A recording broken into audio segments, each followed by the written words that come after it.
Hello, and welcome to this week's Bible study. As always, I'd like to start with a deep breathing exercise. We're just going to take 3 deep breaths in and out. Okay? Okay. Deep breath in. Deep breath out. Deep breath in. Deep breath out. Deep breath in, and deep breath out. Fantastic. Now after the deep breathing exercise, I like to play a quiet worship song where you can continue to deep breathe, or you can sing along to the lyrics, or you can just kind of meditate on them, or you can just kind of sway along, whatever gets you into that meditative learning headspace. Go ahead and do that. Now I can't play it here for copyright reasons, but for those watching on YouTube, if you pause the video, and you can look in the first link in the description, should send you to the quiet worship song of the day.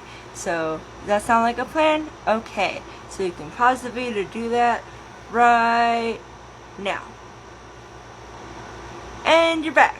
I hope you enjoyed it. It's a classic in the deepest sense of that word. So after the quiet worship song, I like to do a pre-written prayer, the same as we always do, and it goes a little something like this.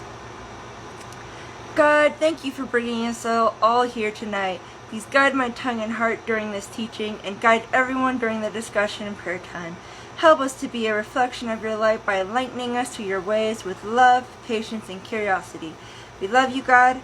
Help us to love each other like you love us. In your name we pray. Amen.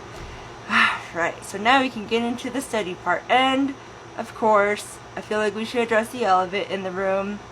I am out of the van. I have successfully moved in with my dad in Texas. This is actually where he records his own Bible study for his YouTube channel, Jeremiah Dirt. And I can link that his channel in the description for those who want to check him out. He is way better at this than me and actually feels called to ministry, unlike me, who's just filling in for now. So I definitely think you should check him out. Just saying. But since I have an actual place to stay, that means I have more regular computer access, mainly on this janky ass laptop that I got. It's been sitting in storage for the past 5 years. Doesn't even have a webcam, so that's cool. But I might actually try editing these videos if I can, YouTube channel, so people can pick their preferences. So hopefully that works out, but those are the 2 main changes to be aware of. Okay? Okay. And yes, okay, fine. A 3rd change. I messed up my eyebrows. They're like way too thin now.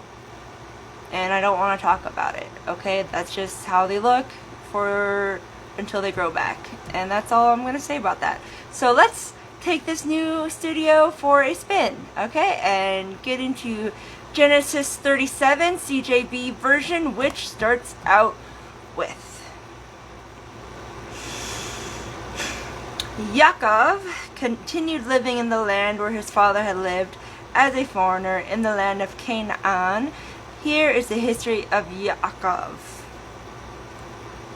Okay, so I want to set the vibe here real quick. Jacob had 12 sons and an unknown amount of daughters, which were all living under the same tent. That's a lot to manage. Drama is inevitable, but to be fair, most, if not all, families have some level of drama, even these small traditional ones. God still cares for all these families and can help everyone to make the best of a bad situation, but even so, Am can only do so much before Am hits the boundaries of free will.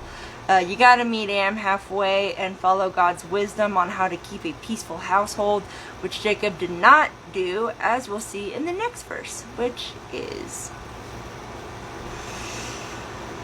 When Joseph was 17 years old, he used to pasture the flock with his brothers, even though he was still a boy. Once he was with the sons of Bilhah and the sons of Zilpah, his father's wives. He brought a bad report about them to their father. Now Israel loved Joseph most of all his children, because he was the son of his old age, and he made him a long-sleeved robe. When his brothers saw that their father loved him more than all his brothers, they began to hate him, and reached the point where they couldn't even talk with him in a civil manner.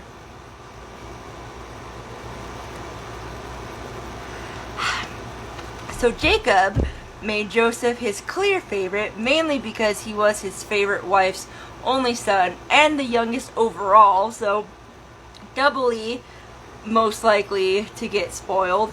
This definitely didn't do anything to ease the drama in the family. Now, most modern translations say Joseph got a colorful robe, which I'm sure is technically true. At the very least, more fabric means more colors, but it was also very likely a fancy robe, which would require some colors on it. The reason the CJB version went with long sleeve robe as a description is because in those days, working men wore short robes they could work in, while the more aristocratic wore long robes that they could oversee in. So the CJB wanted to give a more historically accurate description of the class clothing of the time. Now, obviously, Jacob giving Joseph an aristocratic robe while his brothers were still stuck in their working robes was very rude. And it's not like Jacob couldn't afford to give everyone else fancy robes. He wasn't some humble nomadic farmer living in the desert.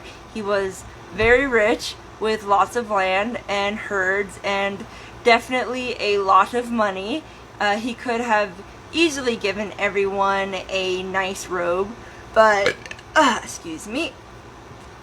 but giving just one to what was at the time the youngest of his sons heavily implied that he was putting Joseph above everyone else, and he would most likely get a bigger portion for his birthright than was customary for the youngest. Something that was sure to make at least the oldest sons especially angry. So much unnecessary conflict could have been avoided if Jacob broke the generational curse of child favoritism, but on the other hand, while the preceding conflict was negative, the effect snowballed into something that was ultimately good. We can wonder if that was worth it later, but for now, I wonder how Joseph handles his favoritism. We already know that he's definitely a snitch, and likely a kiss-ass for his father, since it said he reports unfavorably on his brothers. But let's see what else we can glean from his character in the next verse, which is... Joseph had a dream which he told his brothers, and that made them hate him all the more. He said to them, "Listen, while I tell you about this dream of mine. We were tying up bundles of wheat in the field, when suddenly my bundle got up by itself and stood upright. Then your bundles came, gathered around mine, and prostrated themselves before it." His brothers retorted, "Yes, you will certainly be our king. You'll do a great job at bossing us around." And they hated him still more for his dreams and for what he said. So I'm pretty sure Joseph was aware his brothers were jealous of him, as it says they mocked him openly quite a few times. I'm sure he wasn't dumb enough not to notice how Jacob treats him better than his brothers.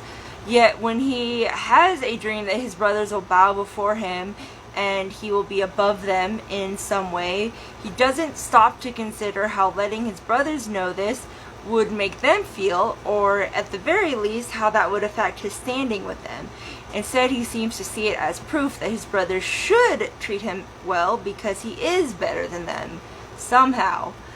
His lack of social wisdom causes him to essentially brag about his superiority instead of, at the very least, confiding quietly to Jacob if he was confused about it. if not just plain old keeping it to himself. Nothing about that dream was especially helpful for anyone except that it hinted at coming greatness for him specifically. He didn't need to announce that to everyone. It really just shows his arrogance and ego in this case. But let's see what else we can learn about Joseph's dreams in the next verse, which is...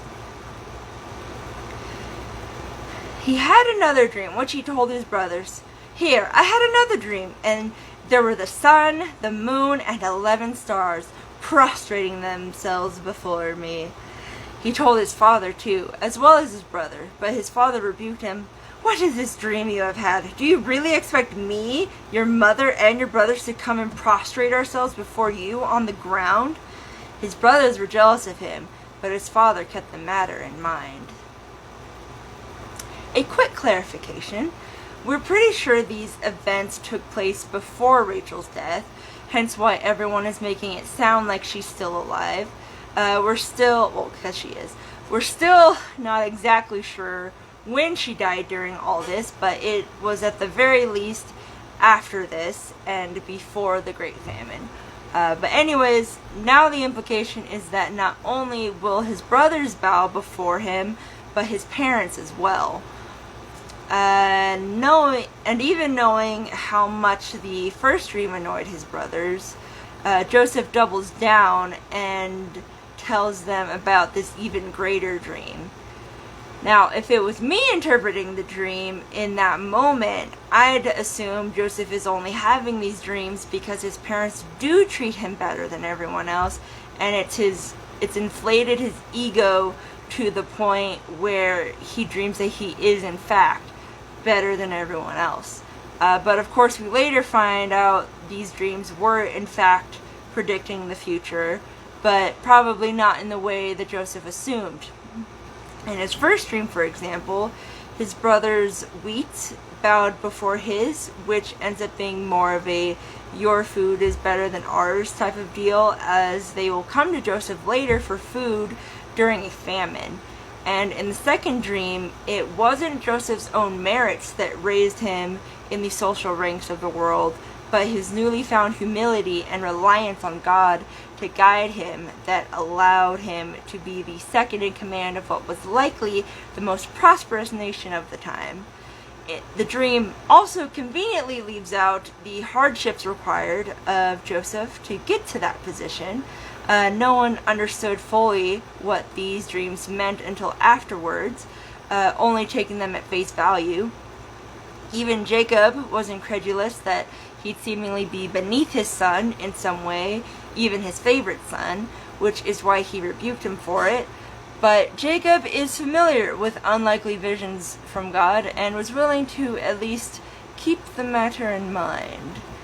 In general, God doesn't usually give dream visions to people that pertain specifically to them and their future. It's usually an appearance from God, telling them how they will be used to shape generations to come, or simply a doom and gloom prophecy everyone needs to know about. But I suspect God sent this vision to Joseph to test him. Specifically, I think God was offering Joseph a choice of humility. If Joseph kept the dream to himself and focused his attention on God rather than himself, perhaps God may have spared him some trouble in the future and gave him an easier route to follow.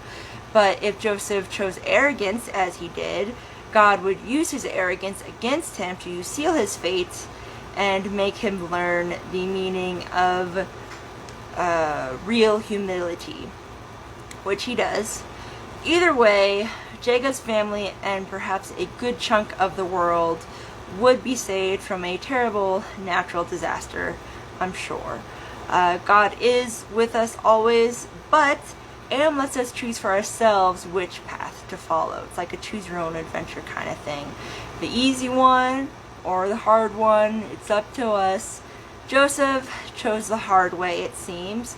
So let's see how everything else unfolds in the next verse, which is: After this, when his brothers had gone to pasture their father's sheep in the Shechem, Israel asked Joseph, "Aren't your brothers pasturing the sheep in Shechem? Come, I will send you to them." Joseph answered, "Here I am." He said to him, "Go now, see whether things are going well with your brothers and with the sheep, and bring word back to me." So this bit confirms a few things for us. We now know Jacob's family still uses Shechem's land. Probably it is theirs completely now, since they killed all the men in the area. We also know Jacob didn't really send Joseph out to work as much as spy on his brothers, either oblivious or uncaring on how that affected Joseph's relationship with them. And Joseph's eagerness to spy shows he doesn't really care how his brothers feel about him either. They are but peons in his empire, and Jacob seems to enable that sentiment. But they probably should care about the other boys' feelings, as we'll see later. But for now, let's see how Joseph does in locating his brothers in the next verse, which is... So he sent him away from the Hebron valley, and he went to Shechem, where a man found him wandering around in the countryside. The man asked him, "What are you looking for?" "I'm looking for my brothers," he answered. "Tell me, please, where are they pasturing the sheep?" The man said, "They've left here, because I heard them say, 'Let's go to Dothan.'" Joseph went after his brothers and found them in Dothan.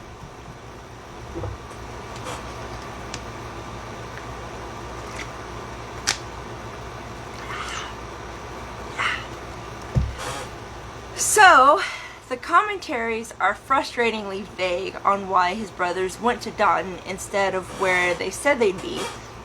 The best explanation I could find was that they were maybe trying to evade Joseph, as they knew Jacob was in the habit of sending him to spy on them and make sure they were working. Perhaps Dothan was a safe place for them to slack off. But when Joseph found them anyways, it probably upset them to know their secret spot had been found out. Perhaps they were outside of, perhaps knowing they were outside of Jacob's territory then made them feel like they now had a unique opportunity to deal with their annoying little brother once and for all. Likely, no one in this area knew or cared about the drama of Jacob's sons. It isn't often they have this kind of access to Joseph. This could be their only chance to act.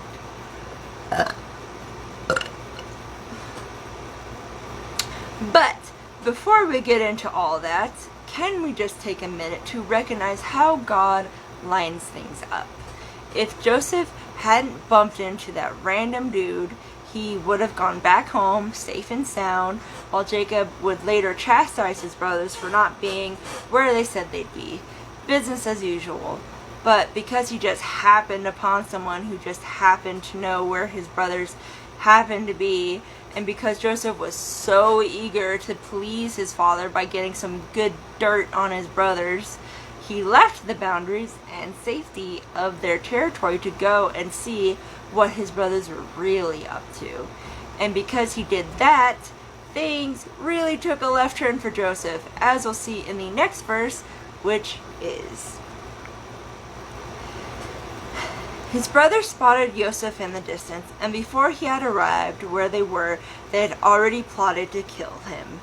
They said to each other, "Look, this dreamer is coming. So come now, let's kill him and throw him into one of these water cisterns here. Then we'll say some wild animal devoured him. We'll see then what becomes of his dreams." So, having their hangout spot discovered by their snitchy brother was likely the last straw for them, and they decided to jump straight into murdering him. This is a great illustration, actually, on how sinful actions start out as sinful thoughts. That's why God's ability to work from the inside out is so transformative and effective, and can cut sin off at the source. Joseph's brothers weren't really letting that transformation take place, though. They were angry at how neglected they were by Jacob and how inconsiderate Joseph was towards them. They didn't care about right or wrong, how Joseph's absence would devastate Jacob. How could they, when neither Jacob nor Joseph cared about fairness or morality when it came to them? They were pushed to the brink, and all they saw was a difficult problem and an easy solution. To hell with the long-term effect, they needed relief now. Not only that, but they also wanted to put a stop to Joseph's vision that he would continue to rise above them.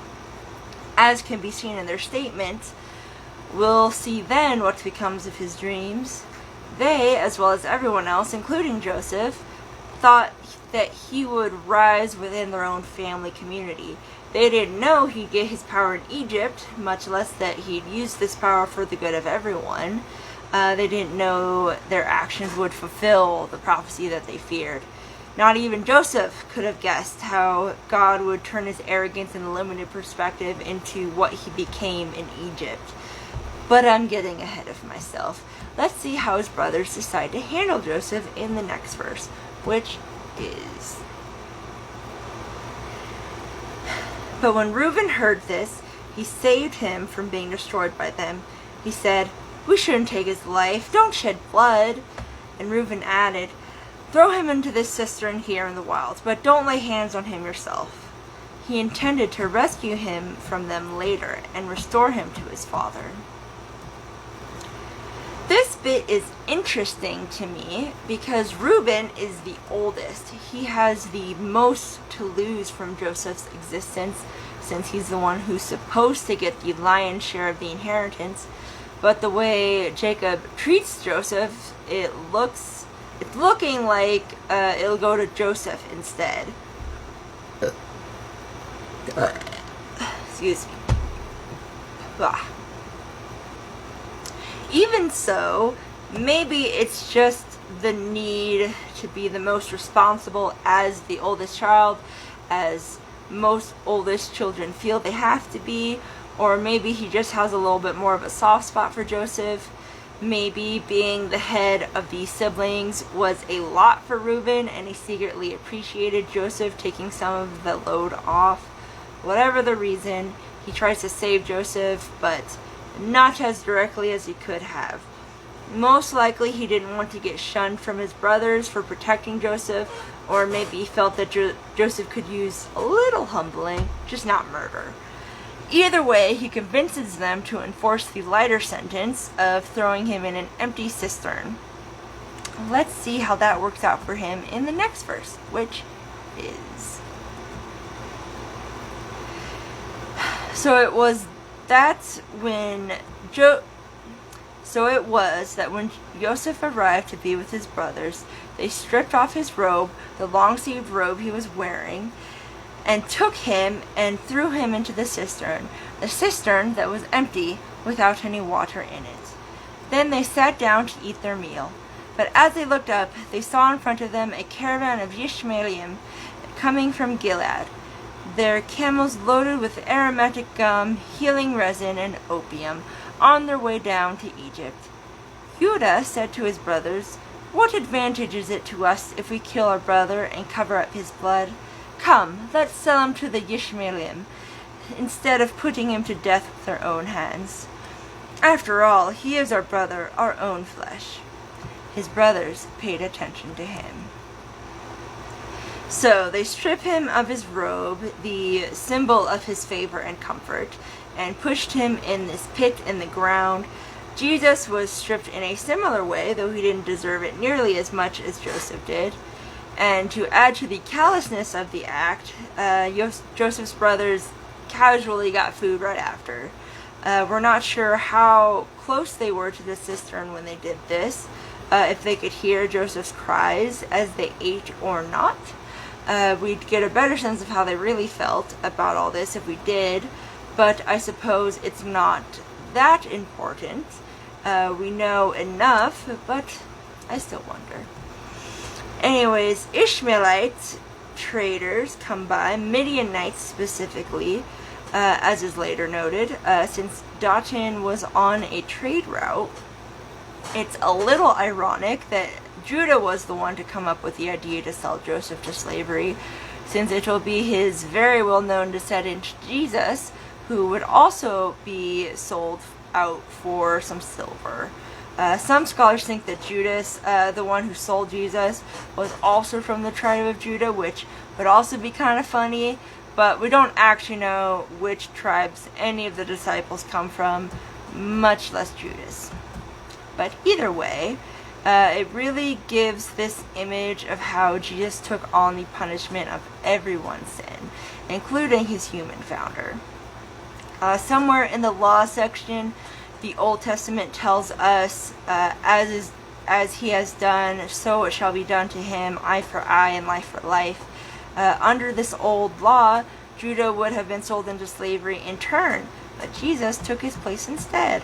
Jesus died for everyone, even the people who came before him. There's quite a few scholars who believe that when Jesus died, he went into what was either hell or some sort of purgatory and retrieved all the faithful people of the Old Testament times and brought them to heaven because they hadn't yet been made righteous by Jesus' death until then. Even after all they did to promote God's wisdom and love, it wasn't enough to outweigh their sins and bring them to paradise until Jesus died for them. I think that's some pretty cool imagery, but it's a bit of a tangent from our current scene. So, back to Judah. Most, if not all, scholars think it was more cruel to sell him into slavery than to leave him in that pit. They are mostly right, I think, but I think they failed to remember that they were planning on simply leaving Joseph in that pit to rot away. They didn't know Reuben was going to rescue him later. They were going to just let him die in there, or at least leave his life up to fate. It was so cruel to sell their own, albeit insufferable, brother into slavery, but as far as they know, or as far as they knew, the alternative was leaving him to die.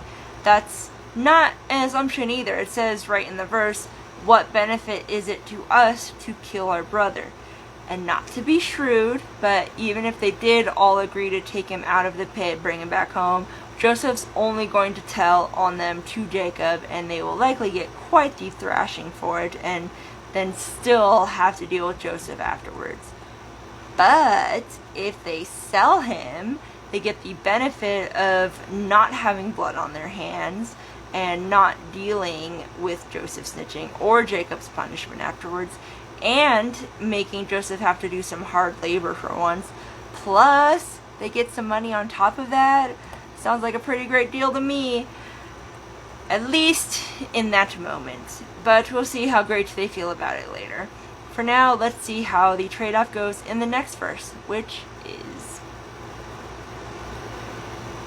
So when the Midianim, or the Midianite, merchants passed by, they drew and lifted Joseph out of the cistern and sold him for 50 pounds of silver shekels to the Ishmaelim, who took Joseph on to Egypt.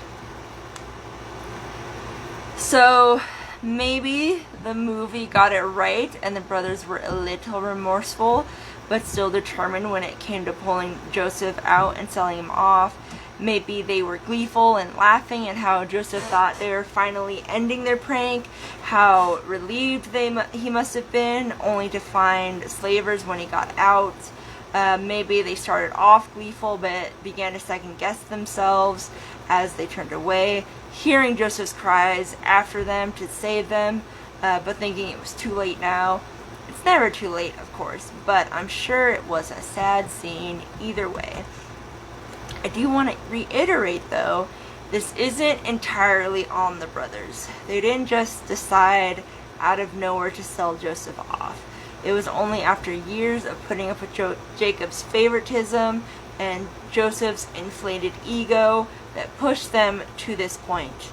That doesn't make it right, of course. Talking it out would have been better, and this is definitely an overcorrection, but this does act as a good warning. Be careful how you treat the people around you. People will be cruel regardless, but you don't need to increase the likelihood of cruelty being done to you by being cruel to others. Golden rule, y'all. Anyways, let's see how Reuben's doing with all this in the next verse, which is... Reuben returned to the cistern, and upon seeing that Joseph wasn't in it, tore his clothes in mourning, and returned to his brothers and said, "The boy isn't there. Where can I go now?" So apparently Reuben wasn't even with them when the brothers decided to sell Joseph.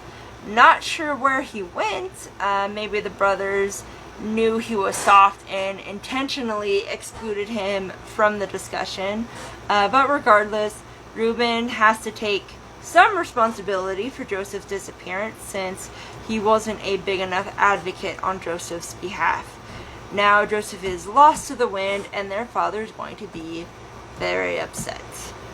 This is why it's always important to listen to your conscience, or God's nudging towards righteousness, more accurately, above all else. I can't tell you the amount of times I've seen someone in need and I passed them by because it was too inconvenient or awkward for me, despite definitely being able to help them in that moment. I always regret it afterwards because I know I could have helped them and I didn't. And I know what it feels like to know someone could help me, but they don't, simply because they don't want to. So I'm especially upset when I end up doing it to other people. To love like God is to love recklessly and without abandon. So no matter how many times it blows up in your face, forgive 70 times 7, make the effort, exert the energy. If you can help someone, an emphasis on can. If you can help someone, help. Whatever someone else does with your help is between them and God, but you will never regret being a good person and making that sacrifice. You know you did right, so whatever they do, that's on them. It's not on you. Anyways, let's see how the boys broke the news to their father that Joseph was gone in the next verse, which is... They took Joseph's robe, killing a male goat, and dipped the robe in the blood. Then they sent the long-sleeved robe and brought it to their father, saying, "We found this. Do you know if it's your son's robe or not?" He recognized it and cried, "It's my son's robe! Some wild animal has torn Joseph to pieces and eaten him!" Yaakov tore his clothes off and, putting sackcloth around his waist, mourned his son for many days. Though all his sons and daughters tried to comfort him, he refused all consolation, saying, "No, I will go down to my grave, to my son, mourning." And his father wept for him. Wow, okay, can we just talk about how that went down? The boys were all, "Hey, we found this robe, it looks familiar, I don't know, do you recognize it, maybe?" Like, they wouldn't also know what Joseph's robe looked like. They are so clearly trying to remove themselves from their crime as much as possible by playing dumb, like how kids do when they break something. So ridiculous, and not the way to tell their father that his favorite son got shredded by an animal, allegedly. But the enduring word makes a pretty neat parallel about this scene. Even though Joseph is not dead, Jacob believes he is, so he grieves just the same as if he was. In the same way, God set us all free from sin and therefore death. But if the devil can persuade us that we are still trapped in mortal bonds, then we might as well be. God's hand is out, ready to reach out and pull us free. But if we can't even acknowledge Am's existence, then we're gonna stay trapped in that pit. It actually makes me think of that one scene from Harry Potter, the first one, Sorcerer's Stone, if I'm remembering correctly. I'll link a clip to it in the sources for those who want to see it. But basically, the trio got stuck in these carnivorous vines, interestingly called devil's snare, but the trick to get out of these vines was to simply relax. Harry and Hermione were able to relax, believing they'd make it out alive if they did, and thus were able to free themselves. Ron, on the other hand, only panicked and thrashed around more, making the vines tighten around him, which made him panic more. Ron thought that he was going to die, acted like he was, and because of that, he was actually going to die. Luckily, Hermione knew another way out of the vines, which was shining a bright light on the dark vines, which made the vines release Ron and set him free.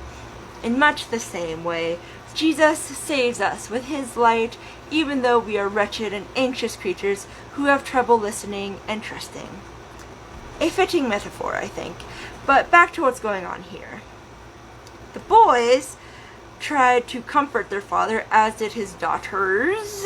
Notice the plural for daughters, by the way. It weren't just Dina and Jewish dudes or rude-ass misogynists, but whatever, be basic, I guess. Whew. Oh no. My phone is overheating. How is it overheating? Put it over here. My phone is overheating, apparently. So I'm going to try to put it where this loud-ass fan is, and hopefully that... The phone overheated, so I'm going to try to put it where it's maybe a little bit cooler, and hopefully that will keep it from overheating again.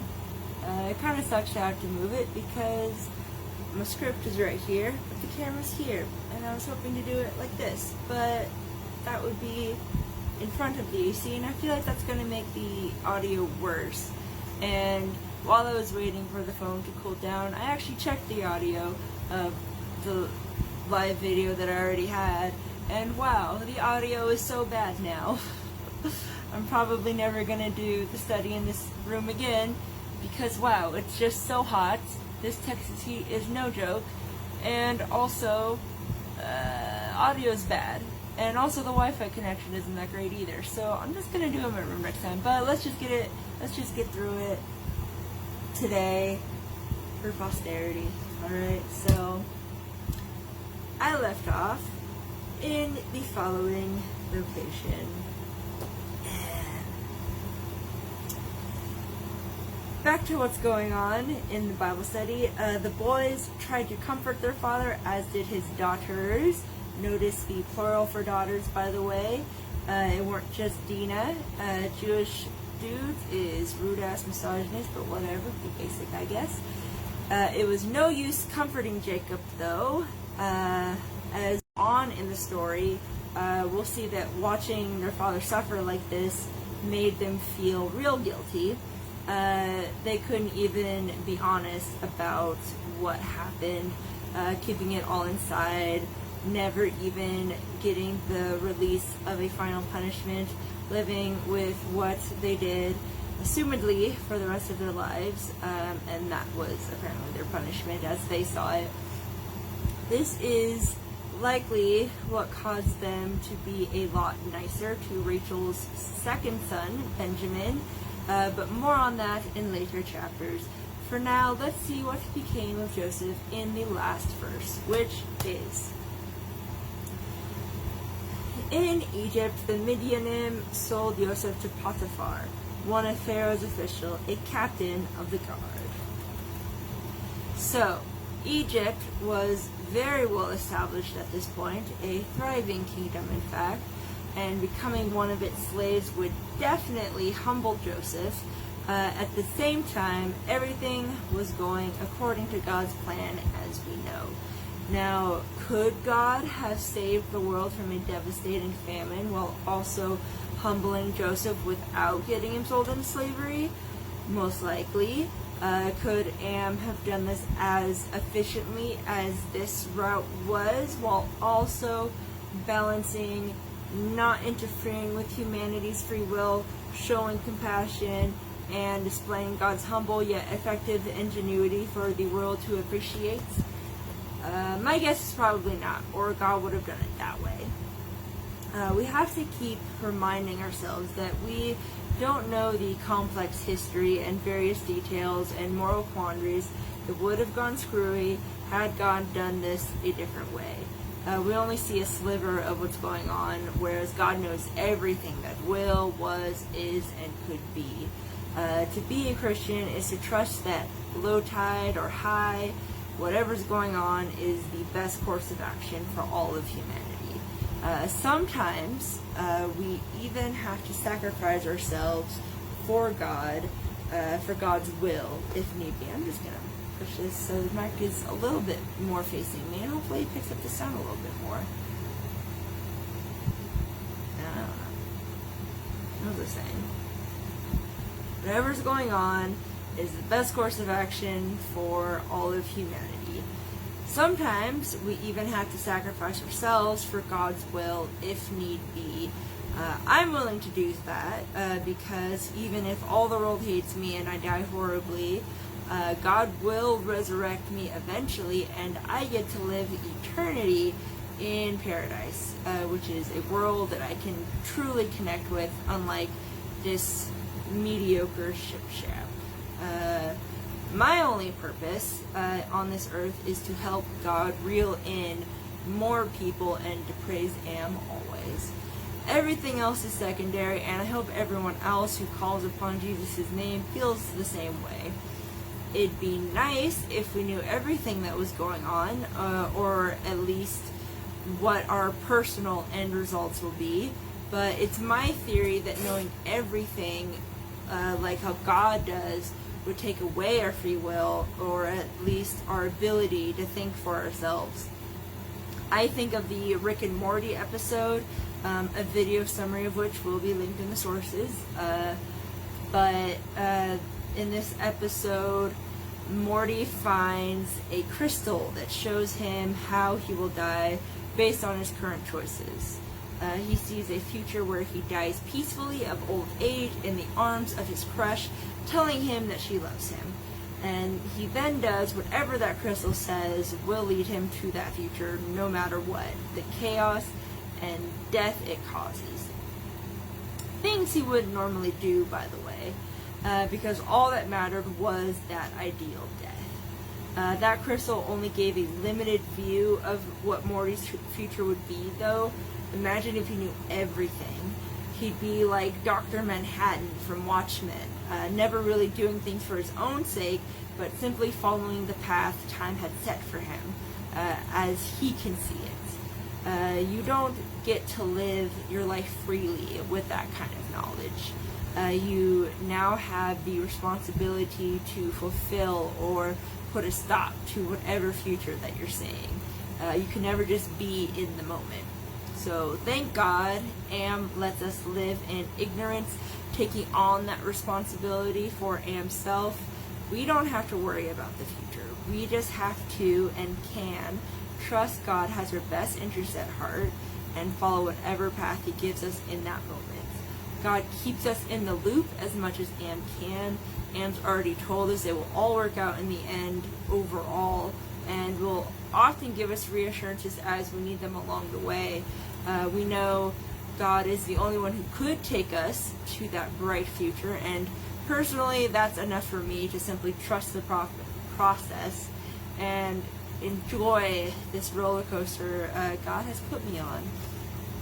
This story is actually a perfect example of why we can trust God to pull us through even when things look bleak. Even when we think we could do it better.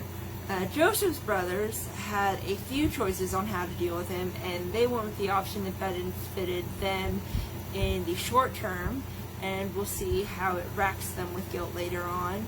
God, on the other hand, considers their decisions in the matter, weighed Am's own choices as they did, and went with the option that benefited everyone in the long term. We don't have to know everything.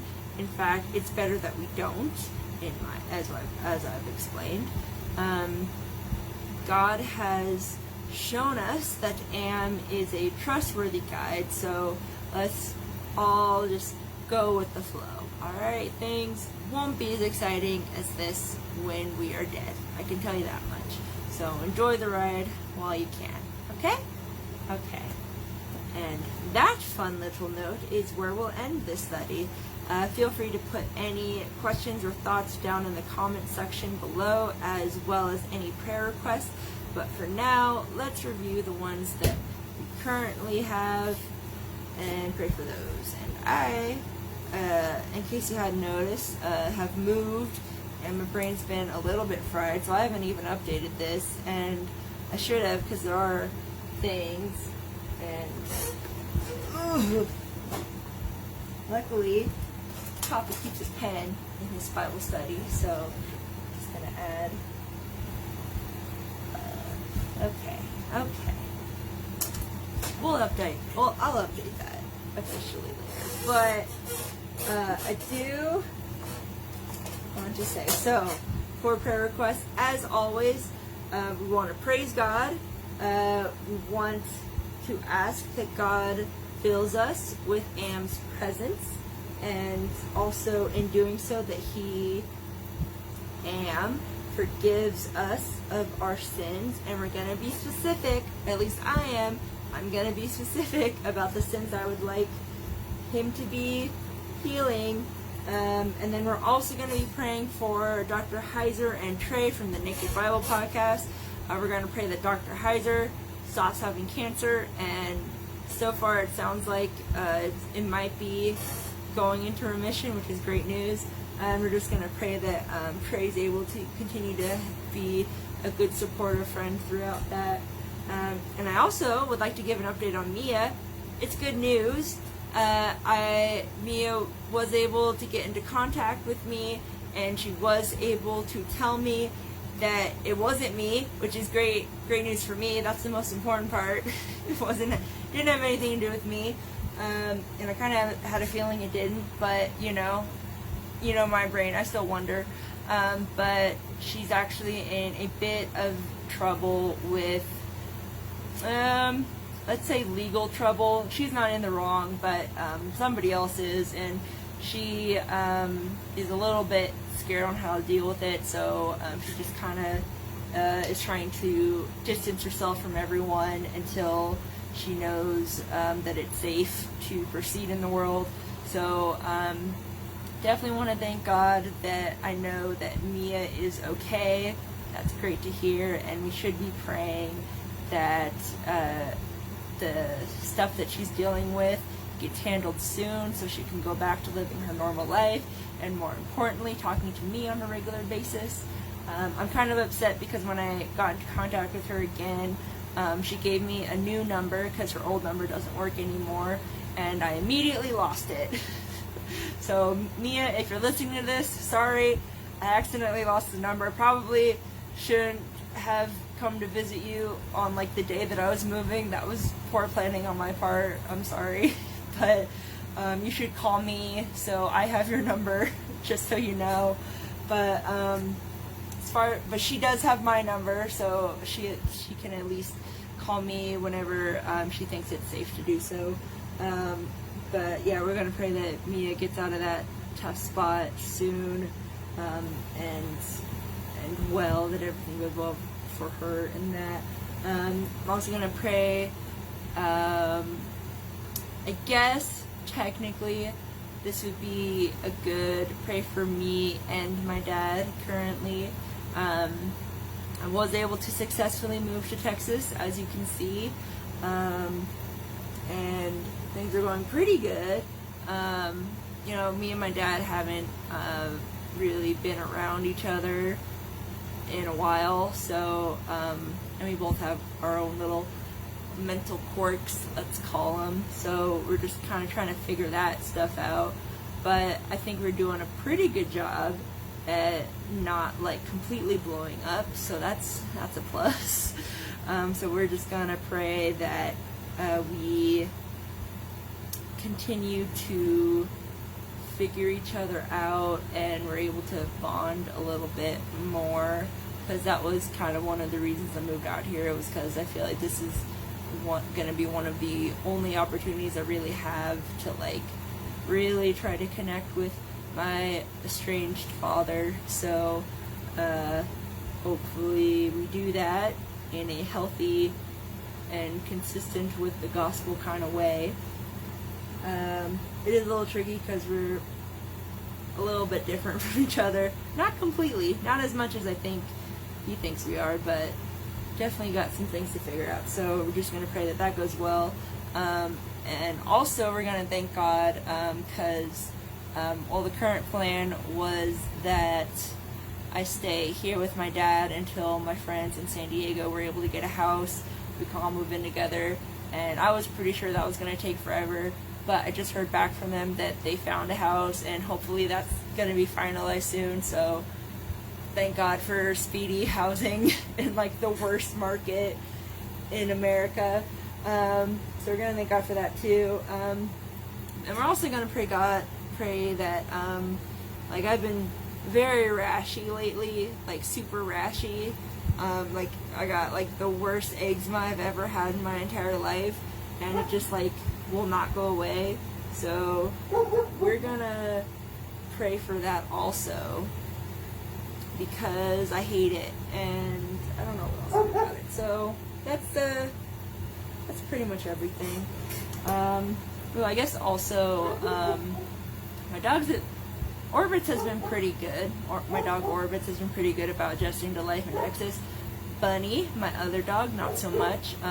She definitely has some issues getting used to my dad because she's a nervous chihuahua. Give me 1 second. Quiet!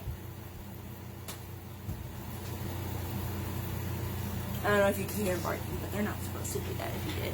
Anyways, Bunny, not as much connecting with my dad, so we're also going to pray that she connects with my dad, because it's stressing my dad out, and it's definitely stressing Bunny out, and it's kind of stressing me out, even though I kind of know that's just kind of how they are, but whatever. So that's the stuff we're going to pray to God about now. Okay? Okay. Hey God, how's it going?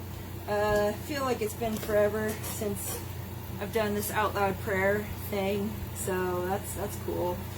I just wanted to say you are super awesome. You've been really on top of your shit lately. Like, wow, you're just like one after the other stuff going on, and everything seems to be moving about as smoothly as it possibly could. So that's cool. Thank you for doing that, because you know it's nice, you know, when at least somebody is doing their part to keep the ship afloat. I would like to pray that you fill us with your presence, that, you know, take away all the nasty humanity in us and just replace it with your being, because you're perfect and we want to be perfect. And I know that's going to be tricky because we don't, like, you know, the spirit is willing but the flesh is weak and stubborn. So I just pray that you work with that the best that we can. That is something we want. Like, we do technically want it. It's just, you know, it's hard. You know how it is. But while you are filling us with your presence, I also pray that you forgive us of our sins. And I probably should have thought about what that was specifically for me before I started, and now I gotta think about it on the fly. Well, I definitely would like to, I don't know, I guess my general stubbornness and arrogance, that could be worked on. Maybe some laziness, I don't know.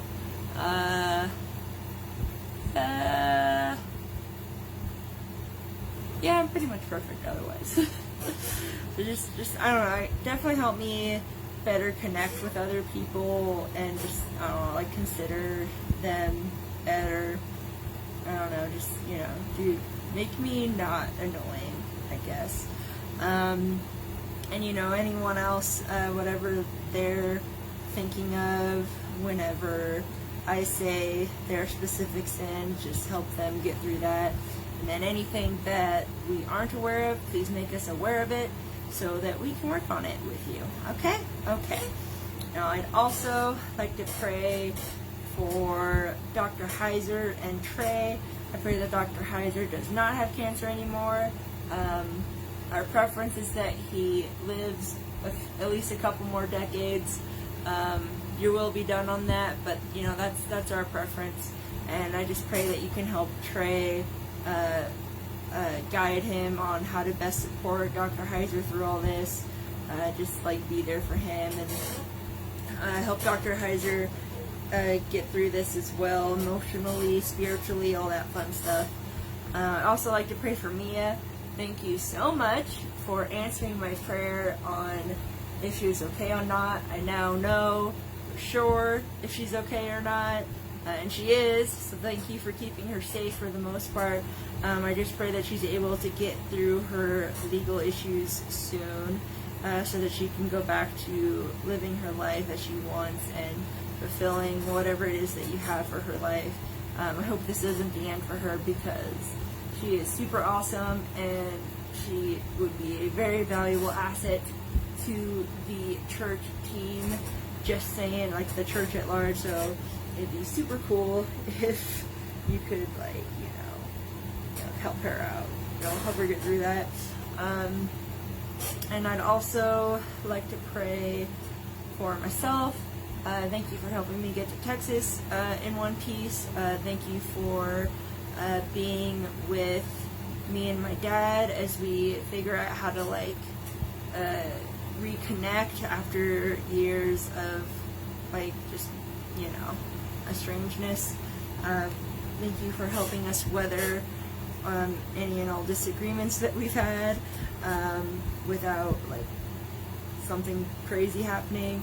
I think we're doing pretty good on that front, so thank you for helping us get through all the bumps that come with two people who haven't been living with anyone for years, suddenly living with people again. So I just thank you, and just continue that progress. I expect great things from this, so no pressure, but, you know, some pressure. But also I'd like to thank you for those friends in finding housing so soon in, like, literally the worst market ever. So thank you for that. I pray that it goes well, and, you know, everything in your timing. And I just mostly just want to pray for my terrible plague that you've sent upon me. I just pray that it goes away, because it's really annoying, and I'm tired of being itchy and having to put ointment on it all the time. So if you could just, like, you know, heal that, or that'd be cool, you know, or just they show me how to heal it, because that would also be cool, you know, just whatever's easiest. Just get rid of my eczema, because it's fucking annoying. Alright, thank you again.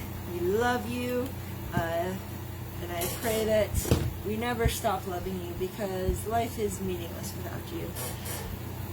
Yeah, okay. Well, anyways, goodbye. Amen. Goodbye, amen. Amen, goodbye. Okay, cool. I think I did that pretty good. Alright, so that's pretty much it for the Bible study.